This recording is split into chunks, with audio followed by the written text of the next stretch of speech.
మరి పరిశుద్ధాత్మ దేవుని వందనాలు. మీ అందరికీ ప్రైజులా. మరి దేవుడు 100వ కీర్తనలు ఏమంటున్నాడంటే, కృతజ్ఞతాస్తుతులు చెల్లించుసు ఆయన గుమ్మంలో ప్రవేశించుడి అంటున్నాడు. ఎందుకు కృతజ్ఞతాస్తుతులు చెల్లించాలి? దేవుడు మన పట్ల చేసిన ప్రతి మేలు కొరకు కృతజ్ఞతాస్తుతులు చెల్లించుసు ఆయన గుమ్మంలో ప్రవేశించి ఆయనకి కృతజ్ఞత వందనాలు చెల్లించాలి కదా. ఏ మానవుడు, ఏ తల్లిదండ్రులు ఎవరు కూడా చేయలేని గొప్ప కార్యాలు నీ జీవితంలో, నా జీవితంలో చేశారు కాబట్టి ఎల్లప్పుడూ ఆయనకి థ్యాంక్స్ చెప్తూ, వందనాలు చెప్తూ ఉండాలండి కదా. అలా ఎంతమంది చేస్తారు?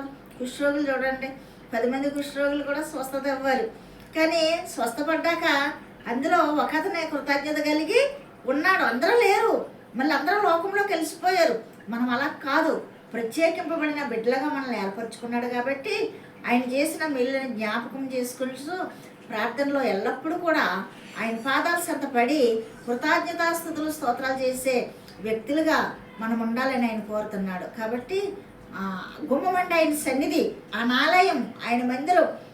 మరి ముఖద్వారం యొద్ద మరి గుడ్డివాడు దావీదు కుమారుడా నన్ను కరుణించు అని అన్నప్పుడు, మరి ఆ దావీదు కుమారుడు అని ఎప్పుడైతే అంగలార్చాడో ఆయన స్వస్థపరిచినప్పుడు మరి తిరిగి వెనక్కి వెళ్ళలేదు. గుడ్డివాడు కూడా కృతజ్ఞతాస్తుతులు చెల్లించాడు. ఆ రీతిగానే మనము కూడా ఉండాలని మరి పరిశుద్ధాత్మ దేవుడు కోరుతున్నాడు. అలాగే మనము కూడా కృతజ్ఞత కలిగి ఉందామండి. కృతజ్ఞత అర్పణలు చెల్లించు ఆయన గుమ్మంలో ప్రవేశిద్దామండి. ఈ పరిశుద్ధ వాక్యం దేవుడు దీవించుగాక. సబ్స్క్రైబ్ చేయండి, లైక్ కొట్టండి.